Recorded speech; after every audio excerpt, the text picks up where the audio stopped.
Can we talk about James Corden? Yeah, absolutely. Okay, I didn't know if you meant Taylor, Blake, any James, James Harden, anybody. I'll get into it about any James. Oh, we'll get there. Yeah. How did that ever come about? I remember watching TV one night and going, Ian Karmel. I'm like, that's Ian? Oh yeah. What? Oh yeah. That is awesome. I started on the Late Late Show. I was one of the first writers on the Late Late Show. So when James moved to LA, he got the job hosting the Late Late Show, but this was before anyone knew who he was. This was before I knew who he was. And I went over there and sat down. And when you're like a writer and a comedian, you have these meetings and they usually last like 15 minutes and you know what I mean? Sometimes you vibe with a person, sometimes you don't. Usually you never hear anything again. And I sat down with James and we started talking, just like pleasantries, and then I exchanged some ideas that I'd written down for the show. And then for an hour and a half, we just went back and forth talking. It was just like talking to an old friend, just riffing back and forth. I had a chance to help build a show from the ground up and look, okay, how is this guy funny? How can we play to those strengths?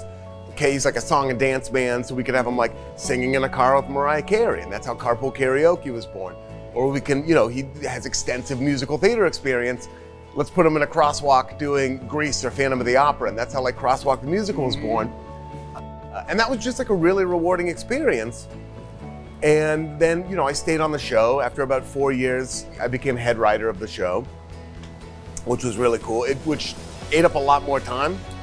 But, after having started on that show, it was really rewarding to do that. And then once COVID started and we lost our in-studio audience, they put me out there just to sort of riff with James, just like we did in that first meeting back at that bar, you know what I mean, 5 years before that.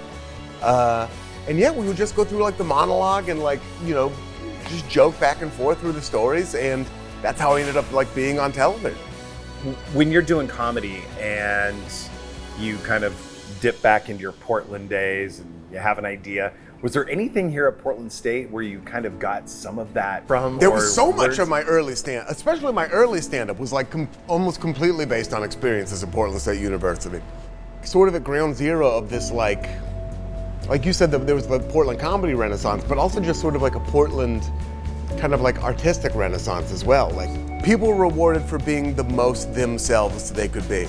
And I also got that when I took theater classes here at Portland State University, that's also what the professors pushed. It was just this feels like a greeting card, but it's be yourself, everyone else is taken. But it's so true. And especially in arts, if you are pretending to be someone else, at some point you're gonna hit a ceiling because you can only go as far as other people have explored. And I felt here in Portland, we were really encouraged to be the most us versions of ourselves and take that as far as it could possibly go, and we were rewarded for it.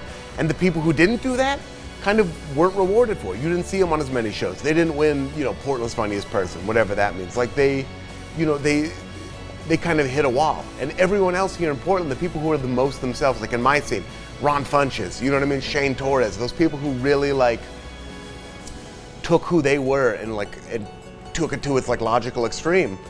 Those were the people who you saw excelling. And I also felt that on Portland State, in those improv classes, that kind of thing. It wasn't just repeating the same jokes you saw at that point, in a Will Ferrell movie. It was doing your own weird new things. I got to do a lot of that here at Portland State.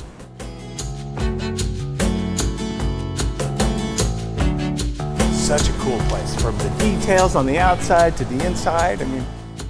Well, from all of your support of Portland State over the years, you're being recognized. I don't know if you know this yet, but there is an award, the 2023 Award for Alumni Achievement. That's right. And what does that mean to you to be recognized that way? Frankly, I think it's long overdue. You know what I mean? It's long overdue, this award. I didn't want to say anything. I didn't want to throw the school under the bus because I do owe so much to it, but no, it's amazing. It's amazing to be when I found out I was getting the honor, I honestly thought it was a mistake, and there was another Ian Karmel who did something in genetic engineering. I guess it's a testament to the fact that there's so many different ways to learn and so many different ways to educate yourself and prepare yourself for life. And I took one of those maybe less typical paths, but it still is because of this, it's still because of this school. And that's kind of a cool thing. I'm putting it on for all the people who take a little bit longer than you probably should to graduate. And it feels good to wave that banner for them.